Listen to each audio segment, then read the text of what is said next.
ইরানের ইসলামী বিপ্লবী গার্ড বাহিনীর আইআরজিসি এক জ্যেষ্ঠ কমান্ডার জানিয়েছেন, ইসরায়েলি আগ্রাসনের জবাবে ইরান তাদের প্রতিরক্ষা শক্তির মোটের ৫%-এরও কম ব্যবহার করেছে।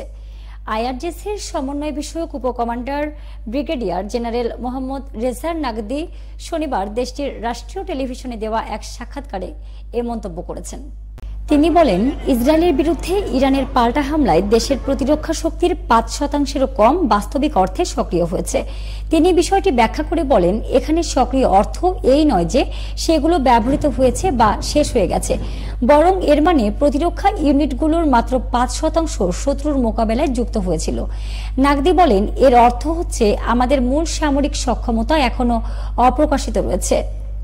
ইসরায়েলের বিরুদ্ধে সেগুলো ব্যবহারই হয়নি।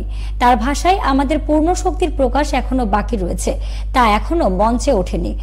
বলিষ্ঠ প্রতিক্রিয়া, সীমিত সম্পদের ব্যবহার। ইসরায়েলি দখলদার বাহিনী ১৩ জুন ইরানে আকস্মিক এবং একতরফা হামলা শুরু করলে জবাবে ইরান ব্যাপক ব্যালিস্টিক ক্ষেপণাস্ত্র হামলা চালায়, যার মধ্যে হাইপারসোনিক ক্ষেপণাস্ত্র ছিল। এসব হামলা ইসরায়েল অধিকৃত অঞ্চলের গুরুত্বপূর্ণ পারমাণবিক, সামরিক এবং শিল্প স্থাপনাকে লক্ষ্য করে চালানো হয়। অনলাইনে ছড়িয়ে পড়া বহু ভিডিও ফুটেজে দেখা যায়, ইরানের পাল্টা হামলায় ইসরায়েলি সামরিক ঘাঁটিগুলো, যেখান থেকে মূল হামলা চালানো হয়েছিল, গুরুতর ক্ষতির সম্মুখীন হয়েছে।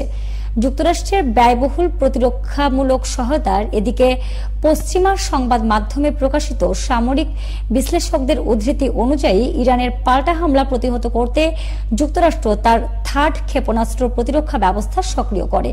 ৭টি স্থানে অবস্থান করা থার্ড ইউনিটের মধ্যে অন্তত ২টি ইউনিট সক্রিয় করা হয়।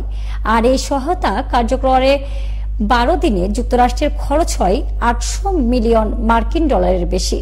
এদিকে জেনারেল নাগদি বলেন, আমাদের প্রতিরক্ষা ব্যবস্থায় আকাশ প্রতিরক্ষা ব্যবস্থাটাই ব্যবহৃত হয়েছে সবচেয়ে বেশি, তবে আমাদের প্রকৃত শক্তি আমাদের স্থলবাহিনীতে নিহিত। তিনি বলেন, আমরা সজ্জিত এবং প্রস্তুত। চাইলে আমরা আরো কয়েক বছর এই গতিতে শত্রুকে ক্ষেপণাস্ত্র হামলায় লক্ষ্যবস্তু করতে পারি।